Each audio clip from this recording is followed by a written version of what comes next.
আসসালামু আলাইকুম প্রিয় দর্শক, ফাইনালি চলে আসলাম আপডেট ও গুরুত্বপূর্ণ কিছু নিউজ নিয়ে আপনাদের মাঝে। প্রিয় দর্শক, অবশ্যই ভিডিওটি শেষ অবধি দেখবেন। দর্শক, আপনাদের কাছে ছোট্ট একটি অনুরোধ, দেশ এবং দেশের বাইরে হলে কমেন্ট বক্সে লিখে জানিয়ে দেবেন, আর চ্যানেলে নতুন হলে সাবস্ক্রাইব করে পাশে থাকা বেল বাটনটি অবশ্যই অল করে দেবেন, কারণ পরবর্তী আপডেট নিউজ সবার আগে পাওয়ার জন্য প্রিয় দর্শক আর অবশ্যই একটি লাইক দেবেন। দর্শক, আর দেরি নয়, মূল ভিডিওতে যাওয়া যাক। আমাদের পুলিশ কিন্তু মানে আমেরিকান স্টাইলে আন্দোলন দমানোর ব্যবস্থাটা নিতে পারে। আমেরিকান প্রেসিডেন্ট বাইডেন চাচ্ছিও কাটাল রানীকে একটা পত্র দিচ্ছেন। পত্র তিনি দিতেই পারেন, সেলফি যখন তুলিছেন পত্র দেওয়ার কোনো দোষ নাই। ক্ষুদ্রকালে আমার হাত দিয়াও পাড়ার অনেক আপারার ভাইয়ের চিঠি চালাচালি করেছি। হাঙ্গরে বিগত স্বাধীনতা দিবসও দিছিলেন একটা পত্র, সেই চিঠিখানা এখনো ঢাকার আমেরিকান দূতাবাসের ওয়েবসাইটে পাওয়া যায়। আমার ক্ষুদ্রকালের হাত চালাচালি করা পত্রগুলায় প্রাইভেসি ছিল, কিন্তু বাইডেন আর হাসিনার পত্রের কোনো প্রাইভেসি নাই। ক্ষুদ্রকালের পত্রগুলা কালের গর্ভে হারায় গেল। বাইডেন কাকুর চিঠিগুলা পত্রিকা ছাপে দিছে। চিঠিপত্র এমনি পত্রিকায় ছাপে দিলে গেলে মুশকিল আছে, পাবলিকে নানা মানে বাইর করবি। আজকে কিছু জিনিস আমরা বাইর করব। এখনকার এই নতুন চিঠি যা প্রথমে প্রচার হয়েছে ইউএনবির বার্তা সংস্থার বরাত দিয়া, তার আবার একটা কপি কিছুক্ষণ আগে আমেরিকান দূতাবাস প্রকাশ করে দিছে তার নিজস্ব ওয়েবসাইটে। এই চিঠির বিশদ পর্যালোচনা করে একটা বড় ভিডিও দিব শীঘ্রই। তবে চিঠির যে বিষয়বস্তু প্রকাশ পাইছে তা দেখে আমার একটা তাৎক্ষণিক প্রতিক্রিয়া জানায় রাখা দরকার, সেটাই জানায় রাখতেছি আজকে। আমি একটা কথা খুব স্পষ্ট করে বলি যে বাংলাদেশ কিন্তু একটা গভীর জটিল ভূ রাজনৈতিক সংকটের মধ্যে পড়ে গেছে। আমি এই কথা আগেও বলছি। আমি বলছি বার্মার যুদ্ধ আমাদের ঘাড়ের উপরে আইসা পড়বে, বলি নাই? বলছি, এই যে শোনেন। তো এই বার্মা নিয়ে আমেরিকার একটা পলিসি আছে, আইন আছে, পাশ হইছে কিছুদিন আগে, নাম হইতেছে বার্মা অ্যাক্ট। এই যে এইটা মোটা দাগে এই বার্মা অ্যাক্ট হইতেছে এমন একটা আইন যা বাইডেনকে অর্থ বরাদ্দ দিছে এই বার্মায় এবং তার সন্নিহিত অঞ্চলে, আশেপাশের অঞ্চলে গণতন্ত্রের লড়াইকে সাহায্য করার জন্য। বার্মার সামরিক জান্তা কোণঠাসা হয়ে পড়ছে। মানে যদি মাত্র 17% অঞ্চল দখলে থাকে একটা দেশের, তাহলে দেশের কোনো নিয়ন্ত্রণ থাকে না। তো সে শুধু এই ফাইটার জেট দিয়া বোমা ফেলায় সে টিকা আছে, কিন্তু তো এই ফাইটার জেট যদি চলে যায় তাহলে তো শেষ সে। তো এই অঞ্চলে আমেরিকার সকল পলিসির লক্ষ্য হচ্ছে দুইটা: এক, চায়নাকে ঠেকাও, আর মায়ানমারে গণতন্ত্র প্রতিষ্ঠা করো। অবশ্য মায়ানমারে গণতন্ত্র প্রতিষ্ঠা চায়নাকে ঠেকানোরই একটা পার্ট। হ্যাঁ, পড়িছে এখন মর্টারের আঘাতে 2 বাংলাদেশি নাগরিক মারা গেছে। 100-র উপরে বার্মিজ সীমান্ত রক্ষী বাংলাদেশে আহত হয়ে আশ্রয় নিছে, তাদের চিকিৎসা হচ্ছে বাংলাদেশে। দোভাল উইরা আসিছে মায়ানমার নিয়ে আলাপ করার জন্য হাসিনার লগে। কত গুরুত্বপূর্ণ হইলে সে উইরা আসে যে তাকে নিজে থেকে কথা বলতে হবে। এই সময় কোন চিঠি চালাচালি, কূটনৈতিক আলাপ গভীরভাবে পর্যালোচনা করা উচিত আমাদের নিজেদের প্রয়োজনে। দুইটা কারণে: আমরা যেন প্রস্তুত থাকি, আর আমাদের স্বার্থ, দেশের স্বার্থ যেন রক্ষিত হয়। হাসিনা তো অনেক কিছু বলছে, তাই না? যে গ্যাস দিলে ক্ষমতায় থাকতে পারতাম, সেন্ট মার্টিন দিয়ে দিলে ক্ষমতায় থাকতে পারি, তলে তলে তুই মেলাগুসি করে, তাই না? তো তলে তলে কি করিছে সেটার একটা আভাস পাওয়া যাবে এই চিঠিগুলো থেকে, তাই না?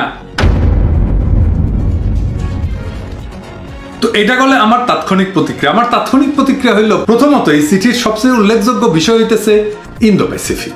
মানে এই অঞ্চলের ভূ রাজনৈতিক যে খেলা, সেই খেলা আমেরিকা খেলবে, নিজে খেলবে। এটা চীনের প্রতি আমেরিকার একটা প্রকাশ্য ওয়ার্নিং। আপনারা দেখছেন চীন কাঁঠাল রানীকে কি পরিমাণ সমর্থন দিছে কেবল বাংলাদেশকে এই অঞ্চলে ভূ রাজনৈতিক খেলায় নিজের পাশে পাওয়ার উদ্দেশ্যে। আমাদের জনগণের গণতান্ত্রিক অধিকারের তোয়াক্কা না কইরা ভুয়া নির্বাচনের পরপরই চীন তাড়াহুড়া কইরা এমনকি মন্ত্রী পর্যায়ের এক কর্মকর্তারে পাঠাইছিল কাঁঠাল রানীর কাছে সাহায্য সহযোগিতার আশ্বাস জানাইতে। এইবার তারা কলে একটা ধাক্কা খেল। এই চিঠির মাধ্যমে আমেরিকা সর্বোচ্চ পর্যায়ে জানাই দিল তারা মাঠ ছাড়ে নাই, তারা খেলবে, খেলা হবে। 2 নাম্বার, এই খেলা আমেরিকা সরাসরি খেলবে, কারো মাধ্যমে না। এটা ভারতের প্রতি প্রকাশ্য মেসেজ। এতে তো মোদির ঘুম হারাম হয়ে যাওয়ার কথা। হাসিনার উপরে যে ইনভেস্ট করছে দিয়া, সেটা তো জলে যাওয়ার পুরা সম্ভাবনা। ইতিমধ্যে আমেরিকা বইলা দিছে যে ভারতের পাল্লায় পইরা তারা বাংলাদেশের নির্বাচনের বিষয়ে ভারতকে যে ছাড় দিছে, এই যে একটা প্রোপাগান্ডা, সেটা সত্য নয় বলছে না। তার মানে বাংলাদেশকে তারা আর ভারতের চোখ দিয়া দেখে না এবং দেখবে না। তাছাড়া আরেকটা জিনিস দেখেন, ভারতের মাধ্যমে বাংলাদেশকে ডিল করলে তো কাঁঠাল রানীকে এই বিষয়ে বাইডেনের চিঠি লেখার দরকার ছিল না, তাই না? মোদিকে চিঠি লিখলেই হইতো। ইন্ডিয়া আমাদের অঞ্চলে হয়েছে কি একটা ল্যাংটা রাজার মতো, এর সাথে বেশি কিছু না। এমনিতেই তার অধিকাংশ রাজ্যগুলোর অবস্থা সাব সাহারান আফ্রিকান দেশের অর্থনীতির মতো বা তার চাইতে খারাপ। তার উপরে সে বাংলাদেশে চাইটা খায়। ইন্ডিয়ার পণ্য বয়কট আন্দোলনে আমরা তার কাপড় খুলে ফেলতেছি এক এক কইরা। মালদ্বীপের মতো ক্ষুদ্র একটা দেশও তারে বাড়ি দিয়া ভাগাইয়া দিল। এরকম একটা হাঁটু ভাঙা দেশের কাছে কি আমেরিকা তার জন্য গুরুত্বপূর্ণ এই অঞ্চলকে ইজারা দিয়ে রাখতে পারে? 3 নাম্বার, খুবই গুরুত্বপূর্ণ, চিঠিতে কার্ল রানিকে অভিনন্দন জানান নাই প্রেসিডেন্ট বাইডেন। আমি তো ভাবছিলাম অভিনন্দন মনে হয় জানিছে, তাই রেডি হয়েছিলাম আমার সে বিখ্যাত খেতাব তারে দিব কিনা। এটা আজব এক চিঠি। সাধারণত এইরকম চিঠি শুরু হয় একটা সম্বোধন দিয়া, এটাকে বলে স্যালুটেশন দিয়া, তাই না? আমরা তো লিখি প্রথমে, তাই না? আমরা তো কারোর সাথে কথা হইলে একটা সালাম আদাব জানাই, তাই না? চিঠির শুরুতে অদ্ভুত কোন ধরনের সালাম আদাব নাই, সমাপনী শুভেচ্ছাও নাই শেষের সময়। আসেন আমি দেখাই স্বাধীনতা দিবসে যে চিঠিটা দিছিল তার সাথে যে তফাৎ। এডিটর সাহেব স্বাধীনতা দিবসে চিঠিটা দেখান, কি লিখেছে? প্রথমে লিখেছে, on behalf of United States I wish you and the people of Bangladesh a happy independence day. এই ধরনের কোনো কথা আছে? শেষ করেছিল কি দিয়া? খুব চমৎকার জিনিস দিয়ে শেষ করেছিল কি? লিখেছিল, on this day of celebration please accept my sincere wishes to you and the people of Bangladesh, এবং শেষ করেছিল জয় বাংলা বইলা। দেখেছেন এরকম কিছু আছে এই চিঠিতে? নাই।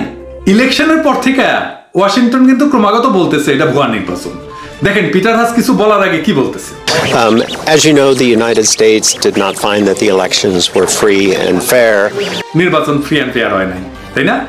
এই ভুয়া নির্বাচনের দূষিত ফসলকে অভিনন্দন না জানাইয়া আমেরিকা কার্ল রানিকে তার অবৈধতার কথা স্মরণ করাইয়া দিল। তাছাড়া মনে রেখে চিঠিটা প্রেসিডেন্টের চিঠি। এই ধরনের চিঠি রাষ্ট্রদূত সরাসরি প্রধানমন্ত্রী বা নিদেন পক্ষে পররাষ্ট্রমন্ত্রীর কাছে হস্তান্তর। এই ক্ষেত্রে পিটার হাস চিঠিটা কারে দিয়েছে? ফরেন সেক্রেটারির হাতে, মাসুদ বিন মোমেনের হাতে। বুঝতে পারতেছেন কি লেভেলে আমেরিকা ডিল করছে। হাসিনার খুব আনন্দিত হওয়ার কোনো কারণ নাই। ইতিমধ্যে কার্ল রানির কোমরে দড়ি বান্ধা ইন্ডিয়া চীন টানাটানি করতেছে। রাশিয়ার পুতিন হালকা করে একটা রশি বান্ধা রাখছে। এখন বাইডেন সাহেব তার কোমরে একখান দড়ি টাইট করে পেঁচায় দিয়ে বললেন, আমার কথা তোরে শুনতে হবে, তুই যদি অন্য কোনো দিকে রওনা দিস তাহলে কলে খবর আছে। আমি দেখবার চাই কোমরে চতুর্মুখী দড়ি টানাটানিতে কার্ল রানি আবার 2 টুকরা হয়ে যায়। পরিস্থিতি খুবই জটিল হয়ে উঠছে। এই অঞ্চলের শুধু রাজনীতি না, এই অঞ্চলের ভূগোলও একটা ঝড়ের মধ্যে দিয়ে যাবে। শেষ পরিণতি কি হবে বলা খুবই মুশকিল। তবে আমি সবাইকে চোখ কান খোলা রাখতে বলবো, আল্লাহ না করুক আমরা যেন একটা যুদ্ধের মধ্যে পইরা না যাই। আমার কলে সব সময় এই আশঙ্কাটা ছিল এবং আমি বলছিলাম কোনোভাবেই বাংলাদেশকে যুদ্ধে জড়ানো যাবে না। যাই হোক, সার সংক্ষেপ হইতেছে এই চিঠি নিয়ে হাসিনা বা হাসিনা শিবিরের আনন্দিত হওয়ার কিছু নাই। চিঠিটা খুবই শীতল একটা ডিপ্লোম্যাটিক চিঠি, এবং এইরকম শীতল চিঠি সাধারণত এক দেশ আর এক দেশকে দেয় না। বিশেষ করে 2 রাষ্ট্রপ্রধানের মধ্যে এই ধরনের শীতল চিঠির বিনিময় হয় না। এখন আমাদের আন্দোলন বয়কট সম্পর্কে কিছু কথা। সারা দুনিয়ার বয়কট জমে উঠেছে। এখন বয়কট বিরোধীরা মাঠে নামিছে। ওদের জবাব দিতেছি, আসবো পরে বড় কইরা, খারান। এর আগে কিছু তাৎক্ষণিক জবাব দিয়ে নি। বয়কট আন্দোলনের এই গুরুত্বপূর্ণ পর্যায়ে আমাদের প্রতিপক্ষ নানা ধরনের কৌশল নেবে, কারণ তারা বাড়ি খাইতেছে, মার খাইতেছে। তবে ওদের হাতে তেমন কলে অস্ত্র নাই, কলে একটা অস্ত্রই ব্যবহার করতে পারবে, সেটা হইতেছে উৎসাহটা ধ্বংস করে দেওয়া। এমন কিছু বলার চেষ্টা করবে যে বয়কট আন্দোলনে আসলে ভারতের কিছু হবে না, এবং এই বয়কট আন্দোলন ঠিক মতো চলিচ্ছে না। হ্যাঁ, বাপখান এমন উই করলে ভালো করবার পারল নি, এটা কইলে বলবেন যা তুই এটা কর না, তোরা কে মানা করছে? কি কি যুক্তি দিবে? যুক্তি দিবে সেই জিনিসগুলো নিয়ে যেগুলো আমাদের বয়কটের লক্ষ্য না। যেমন যুক্তি দিবে ভারত থেকে বিদ্যুৎ আসে, এটাকে আমরা বাদ দিতে পারবো। ভারত থেকে গার্মেন্টসের মেশিন আসে, এটাকে আমরা বাদ দিতে পারবো। ভারত থেকে তুলা আসে গার্মেন্টসের, এটাকে আমরা বাদ দিতে পারবো। ভারত থেকে রেলগাড়ির বগি আসে, সেটাকে আমরা বাদ দিতে পারবো। সরকার বয়কট না করলে বয়কট আন্দোলন সফল হয় না, ইত্যাদি ইত্যাদি ইত্যাদি। হ্যাঁ, বাপ খান 2-4টা বয়কট আন্দোলন করে মাস্টার হয়ে গেছে, পিএইচডি করে ফেলছে। এই ধরনের ফালতু আলাপে কান দেবেন না। কেন কান দেবেন না সেটা বলি। প্রথম কথা, সরকার বয়কট করে না, সরকার দেয় স্যাংশন। আমাদের আন্দোলন বয়কটের, আমাদের আন্দোলন স্যাংশনের আন্দোলন না। বয়কট একটা সিভিল রেজিস্ট্যান্স, মানুষ করে, জনগণ করে, আমি আপনি করি। বাংলাদেশ সরকার ইসরায়েলকে স্যাংশন দিছে, আমরা ওদের সাথে কোনো বাণিজ্য করতে পারি না রাষ্ট্রীয়ভাবে। হাসিনা রাষ্ট্রীয়ভাবে ইন্ডিয়ারে স্যাংশন দিবে, হুদাই কথা বললেই হইল। আমরা ইসরায়েলের স্যাংশন দিছি, আমেরিকা রাশিয়ারে স্যাংশন দিছে, ইরানরে স্যাংশন দিছে, তাই না? সেই রকম সারা দুনিয়ার মুসলমানরা স্টারবাকস বয়কট করেছে, তাদের দোকানে কফি খাবে না। বয়কট হচ্ছে সেটা যেটা আমি আপনি করতে পারবো, যা বাজারে বিক্রি হয় সেটা আমি বয়কট করব। গার্মেন্টসের তুলে আসে ভারত থেকে, এটা আমি আপনি বন্ধ করতে পারবো? গার্মেন্টসের তুলা দিয়ে যে পোশাক তৈরি হয় সে পোশাক চলে যায় দেশের বাইরে, আমার সাথে সেই পোশাকের সঙ্গে সম্পর্ক আছে? আমি তো পোশাক দেখি না, আমি তো উৎপাদনও দেখি না, আমি কেমনে বয়কট করবো? এটা আদানি থেকে বিদ্যুৎ আসে, এটা আমি আপনি বয়কট করতে পারবো? পারবো না তো। হাসিনা কি দেওয়ার সময় বলে এটা আদানির বিদ্যুৎ, এটা ইন্ডিয়ার বিদ্যুৎ, এটা কর্ণফুলীর বিদ্যুৎ, এটা সামিটের বিদ্যুৎ, এইভাবে বলে যে আমি কমু যে আমি বয়কট করলাম? আর্মির রাস্তা করে দিচ্ছে নাকি ইন্ডিয়াকে, কইছে আর কি যে সেটা আমি আপনি বললে বন্ধ হবে? হবে না। হাসিনা কি ইন্ডিয়ারে স্যাংশন দিবে? হাসিনা বন্ধ করবে? করবে না। এই উদ্ভটলা তুলতেছে ইন্ডিয়ার ল্যাসপেন্সার গুলো, এরা গণশত্রু, এরা ইন্ডিয়ার দালাল, সরাসরি এরা ইন্ডিয়ার দালাল, হাসিনার দালাল এবং গণশত্রু, জনগণের শত্রু। আদানির বিদ্যুতের কথা বাদ দেয়, আমরা দেশের 18 কোটি মানুষ চাইলেও কি আমরা আদানির এই রূপচাঁদা সোয়াবিন তেলটা পুরাটা বন্ধ করতে পারবো? পারবো না। কেন পারবো না জানেন? কারণ আদানির এই রূপচাঁদা পুলিশ কেনে, হাসিনা কেনে পুলিশের জন্য, পুলিশের রেশনের জন্য এটা রূপচাঁদা দেয়। এটা বন্ধ করার কোনো উপায় আছে আমাদের? হাসিনা তো এটা কিনবে। এমনকি খুচরা মার্কেটে আমরা রূপচাঁদা সোয়াবিন তেলে পুরোটা কি বন্ধ করতে পারবো? না, পারবো না। কেন পারবো না? বাংলাদেশে তো 8% সংখ্যালঘুর একটা বড় অংশ আদানি রূপচাঁদা কিনবে, তাই না? পারলে 1 লিটারের জায়গায় 2 লিটার কিনবে, ডিসকাউন্ট তো দিচ্ছেই, তাই না? তা আমাদের বয়কট করা পণ্য সংখ্যালঘুদের একটা বড় অংশ কিনতেছে। আমার কথা বিশ্বাস না হলে চেক করে দেখতে পারেন। ওরা তো বয়কট সমর্থন করে না, ওরা তো বয়কট করিচ্ছে না, ওরা তো কিনবে। তাইলে আমরা তো পুরোটা বন্ধ করতে পারবো না। কিন্তু এই বয়কট আন্দোলনে বাংলাদেশে আদানির রূপচাঁদার বিক্রি খুচরা মার্কেটে আমরা 70 থেকে 80% বন্ধ করে দিতে পারবো। আমি আবারও বলতেছি, খুচরা মার্কেটে, সরকার যেটা কেনে সেটা না। যদি আমরা ঠিক মতো কাজটা করতে পারি, 70% বন্ধ করতে হবে না, 20 থেকে 30% এক মাসের মধ্যে কমায় ফেলতে পারলে বাংলাদেশের রূপচাঁদা কেন, যে কোনো উৎপাদক ব্যাংকরাপ্ট হয়ে যাবে, জয় বাংলা হয়ে যাবে। আমরা হাজারো চেষ্টা করলেও ভারত থেকে সব আমদানি বন্ধ করতে পারবো না। আমরা সব আমদানি বন্ধ করার কর্মসূচিও নাই। আমরা বন্ধ করছি ভোক্তা খাতের পণ্য, যা আমরা কিনি পয়সা দিয়ে, নিজের পকেটের পয়সা দিয়ে কিনি প্রত্যেক দিন। হয় সেগুলোর বিকল্প দেশি বা অভারতীয় পণ্য আছে, তাই না? আমি চাইলেও গার্মেন্টসের তুলা, মেশিন আমদানি বন্ধ করতে পারবো না। তুলা বা মেশিন ভোক্তারা কেনে না, আমি আপনি কিনি না। হাসিনা যে আলু আনলো সেটা আমরা বর্জন করতে পারবো? আমরা বললেও কেউ বর্জন করতে পারবে না, কারণ আলুর গায়ে ভারতীয় পণ্য লেখা থাকে না। আপনি চাইলেও ভারতীয় আলু কেনা বাদ দিতে পারবেন না। যদি ভারতীয় আলু বাজারে ঢুকে থাকে, আপনি কেমনে বুঝবেন ওটা ইন্ডিয়ান আলু? আলুর গায়ে তো লেখা থাকে না। আপনি ইন্ডিয়ান পেঁয়াজ বন্ধ করতে পারবেন না। অনেকে বলে পেঁয়াজ বন্ধ করেন, আরে পেঁয়াজ আপনি কেমনে চিনবেন যে এটা ইন্ডিয়ান? না, পারবেন না, কারণ ওই পণ্যের গায়ে ইন্ডিয়ার তৈরি লেখা থাকে না। কিন্তু আপনি ভারতের তৈরি স্যান্ডো গেঞ্জি বন্ধ করতে পারবেন, কুরকুরে বন্ধ করতে পারবেন, প্যারাসুট বন্ধ করতে পারবেন। আপনি যদি সারাদিনে খরচা করেন 500 টাকা, তার মধ্যে 300 বা 400 টাকার দেশি বা অভারতীয় পণ্য কিনতে পারবেন। আগে হয়তো আপনি 200 টাকার অভারতীয় পণ্য কিনতেন, তার মানে প্রত্যেক দিন আপনি 200 টাকা ইন্ডিয়ার পকেট থেকে ফেলে দিতেছেন, কেড়ে নিতেছেন। তাই আপনি কি বয়কট করতে পারবেন না সেটার আলোচনাতে ঢুকবেন না। আপনি তো প্রত্যেক দিনই বয়কট করতেছেনই। 2 সপ্তাহ হয় নাই জয়শঙ্করকে এটা নিয়ে কথা বলতে হয়েছে, তাই না? আপনার আঘাত জায়গা মতো লাগিচ্ছে, লক্ষ্যে স্থির থাকেন, অন্য কোথাও নজর দিন না। 2 সপ্তাহে এই কাজটা আগামী 1 বছর চালায় গেলে আপনার পায়ে এসে পড়বে, ওরা লিখে রাখতে পারেন। বয়কট সেটাই যা আমি নিজে কিনি, যার গায়ে মেড ইন ইন্ডিয়া লেখা থাকে, আর যেটা ভারতীয় কোম্পানির পণ্য। মেড ইন ইন্ডিয়া লেখা থাকলে সেটা মাল্টি ন্যাশনাল কোম্পানির হইলো, বিদেশি কোম্পানির হইলো, সেটা যদি ভারতীয় উৎপাদিত হয় সেটা ভারতীয় পণ্য, এবং এটা আমরা বর্জন করব। ভারতীয় কোম্পানির পণ্য বাংলাদেশে যদি উৎপাদিত হয় সেটাও ভারতীয় পণ্য, সেটাও আমরা বর্জন করব। যেমন ইমানি, যেমন সান ফার্মাসিউটিক্যালস। ইন্ডিয়ান আর ইন্ডিয়ান ল্যাসপেন্সাররা এসে বলে চিকিৎসা নিতে যেন না যায় ইন্ডিয়ায়।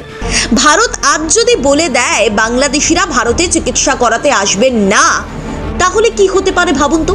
আরে ইন্ডিয়া ট্যুরিজম মিনিস্ট্রিতে একটা ডিপার্টমেন্ট আছে, ওয়েলনেস এন্ড মেডিকেল ট্যুরিজম বলে। ওরা মার্কেটিং করে বলে আসো আসো আসো, আমার পণ্য আছে, সার্ভিস আছে, আসো। আর এই মার্কেটিং এর বলে 78 দেশের 20 লক্ষ রোগী যায় ইন্ডিয়া, শুধু বাংলাদেশের রোগী না। আর সেটা এখন কয় তোমরা আইসো না, বলে তুমি তো দেখছো আমারে আসতে। আচ্ছা, মেডিকেল ভিসা কে দেয়? ইন্ডিয়ার সরকারই তো দেয়, তো সেটা বন্ধ করে দে। তো কে মানা করছে? আমাদের আহ্বানের পর মালদ্বীপে 69% বাংলাদেশি পর্যটক বাড়ছে। সাবাস, বাঘের বাচ্চা, আরো যাবো আমরা ওইখানে। ইন্ডিয়াত বেড়াইবার যাবেন না, বেড়ানোর মেলা জায়গা আছে দুনিয়া। দরকার হলে 2 বছরে একবার যাবেন দেশের বাইরে বেড়াইতে, ভালো জায়গায় যান। আর চিকিৎসার জন্য যাইতে হলে মেলা জায়গা আছে, ব্যাংকক সিঙ্গাপুরে যান চিকিৎসার জন্য, অল্প একটু খরচা হয়তো বেশি হবে কিন্তু অনেক গুণ ভালো চিকিৎসা পাবে। ব্যাংকক, সিঙ্গাপুর, চায়না এসব জায়গার চিকিৎসা করান। আর একটা জায়গার কথা বলে দিই, ওরা আরো জ্বলবে, বলবো কম পয়সায় ভালো চিকিৎসা হবে। আমি নিজে লাহোরে ইমরান খানের হাসপাতালে ট্রেনিং করেছি, শওকত খানম ক্যান্সার হাসপাতালে। দুর্দান্ত হাসপাতাল, দুর্দান্ত এক্সপার্টরা কাজ করে, ফ্রি চিকিৎসা, একেবারে ফ্রি। পাকিস্তানে আমার অনেক ঘনিষ্ঠ ডাক্তার বন্ধু আছে যাদের সাথে আমি কাজ করেছি একসময়।